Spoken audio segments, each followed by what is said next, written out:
السلام عليكم. لا تنسوا الاعجاب بالفيديو والاشتراك في القناة تشجيعا لنا لنستمر بنشر المزيد ان شاء الله.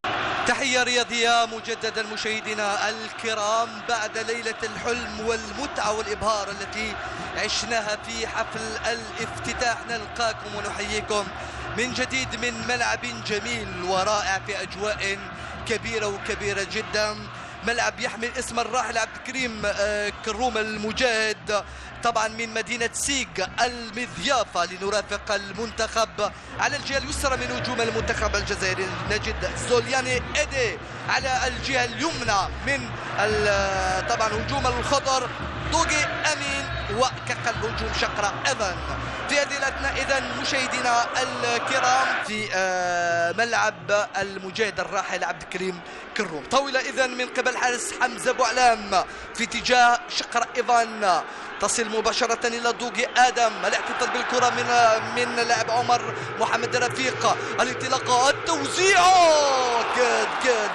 كاد كريستيان موسكيرا أن يغالط الحارس أسترا لقى من بالنيران الصديقة، ولكن شوف الإعادة، اللقطة والانطلاقة والتوزيع، وموسكيرا بكيفية ذكية، ولكن الانتشار الجيد لعناصر المنتخب الجزائري تصعب من مهمة الإسبان في التوغل وبناء الهجمات. رائعة المراوغة، رائعة، ويقدم كرة ذكية لزميله، ولكن التغطية الدفاعية حاضرة من بوناصر، خطأ والتسديد، عذاري خطأ، ولكن في نهاية المطاف حمزة بوعلام يتصدى لكرة أولى ساخنة من جانب الإسبان، كرة أولى ساخنة من فابيو برونكو الذي حاول أن يباغت دفاع المنتخب الجزائري، ولكن حمزة بوعلام حارس المنتخب الجزائري هاو الخطأ والتسديدة على مرتين، الأولى والمتابعة والروعة، وهي فرصة لنستذكر سويا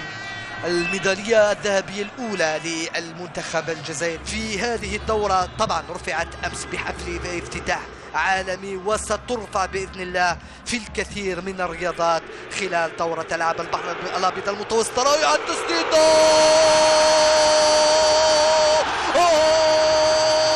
الهدف الأول في وقت الحديث عن رفع الراية الوطنية، في وقت الحديث عن الإنجازات، في وقت الحديث عن من كتبوا أسماءهم بأحرف من ذهب في تاريخ الكرة الجزائرية وألعاب البحر الأبيض المتوسط. يأتي هذا الهدف الجميل ويقول مهدي بوش بأنني سأكتب أنا أيضا اسمي في تاريخ ألعاب البحر الأبيض المتوسط، سأكتب اسمي وسيتذكرون بأنه أول هدف سجل في ملعب الراحل عبد الكريم كروم في ألعاب البحر الأبيض.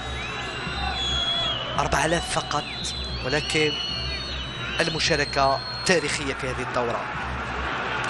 هجمة معاكسة لصالح المنتخب الجزائري، انطلق من هناك زولياني يواصل، يتوغل، إيفان شقرة يطلب الكرة، لم تكن التوزيعة دقيقة في هذه الأجواء الكبيرة بمدينة سيغ المضيافة. المخالفة تنفذ، ستكون داخلة فوق العارضة الأفقية، تمر بسلام على مرمى الحارس حمزة بوعلام الرائع والذي تصدى. الوقت يمر، دقيقة ونص فقط على نهاية الشوط الأول من هذه المباراة الشيقة والممتعة، والتي شاهدنا فيها هدفا عالميا. رائع الحارس حمزة بوعلام كان عالميا صراحة. جميل جدا أن تدشن هذه التحفة العالمية بهدف عالمي، هي الجزائر بكل بساطة. تسديدة وبعيدة،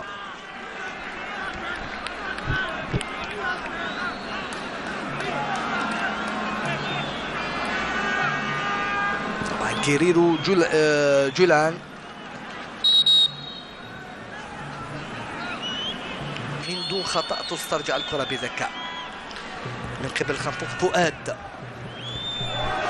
المهارة الفردية حاضرة، ولكن تمريرة من الفنان الصغير مهدي بوش مسجل الهدف الرائع. نهاية الشوط الأول إذن بتفوق المنتخب الجزائري بهدف مقابل 0 سجله مهدي بوش بكيفية رائعة متميزة، على أمل أن نلقاكم في الشوط الثاني لنستمتع سويا بهذه المباراة وبهذا الأداء المتميز من منتخبنا الوطني. شكرا والى اللقاء.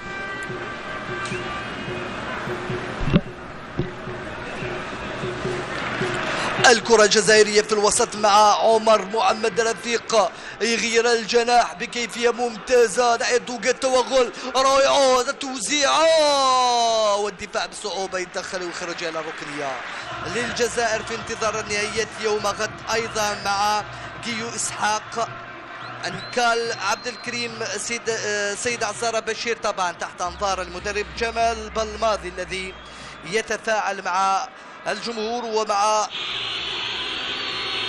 رياضيين. إذا بعد هذه الكرة الثابتة لصالح المنتخب الإسباني، التوزيعة تنفذ ولكن الدفاع يدخل، تبقى الكرة إسبانية خطيرة مع اللاعب كازاس، تسديدة مرة جانبية، التسديدة جانبية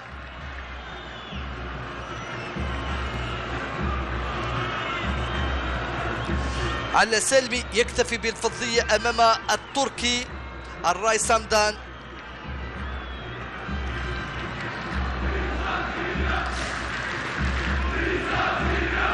دائما في الكاراتي والتألق، طبعا كل بأنه القاعات والميادين والتألق الجزائري في بداية هذه المنافسة، حذاري بعد هذه المراوغة والانطلاقة، العودة الرائعة ومن دون خطأ، من دون خطأ يتمكن دفاع المنتخب الجزائري من إخراج هذه الكرة من قبل بوناصر عبد الصمد، يوقف اللاعب غرب إسماعيل الذي انطلق بكيفية متميزة، يبقى ساقط على أرضية الميدان وعمل دفاعي متميز. هكذا انطلق غربي صبري، توغل مرة أمام بوناصر عبد الصمد الذي عاد في نهاية المطاف، عاد ليغطي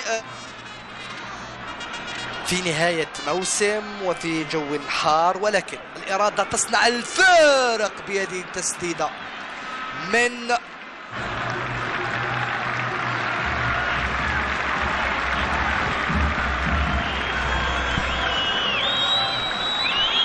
التوزيع إسبانيا، من هناك الرأسية فوق العارضة الأفقية، العارضة الأفقية بعد المحاولة التي قادها مانويل أنجل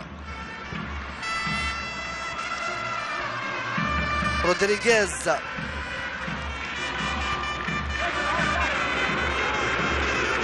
جادي آدم، محاولة أخرى جزائرية،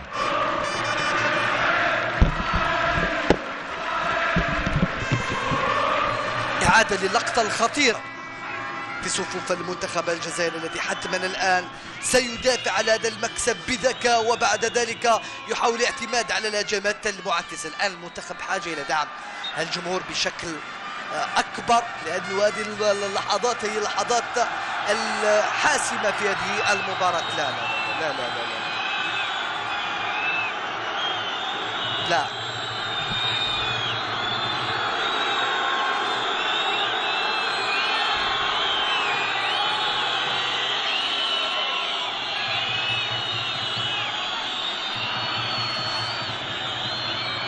توترت الأعصاب قليلا وهدأت بسرعة بعد تدخل طبعا الإطار الفني للفريقين.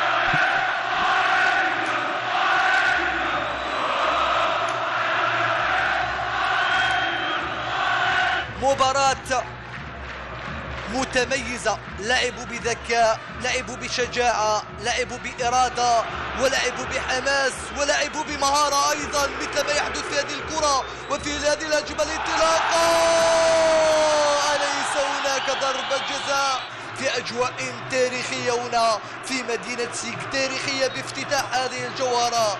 أبناء الجزائر في هذه المباراة الافتتاحية لدورة ألعاب البحر الأبيض المتوسط، المهارة والإبداع والمتعة وكل شيء منكم. يا سلام يا سلام يا سلام يا سلام على دوغي آدم، يستمتعون، يبدعون ويتفننون ويتفننون أمام عمالقة أوروبا الإسبان.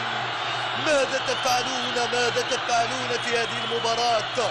ماذا تفعلون في هذه المباراة؟ في لحظة من اللحظات تنسى بأنك تعيش وتعلق على مباراة لمنتخب أقل من 18 سنة، تنسى أنك في مباراة لألعاب البحر الأبيض المتوسط، وتنسى هاي الإعادة للمراوغة الأولى.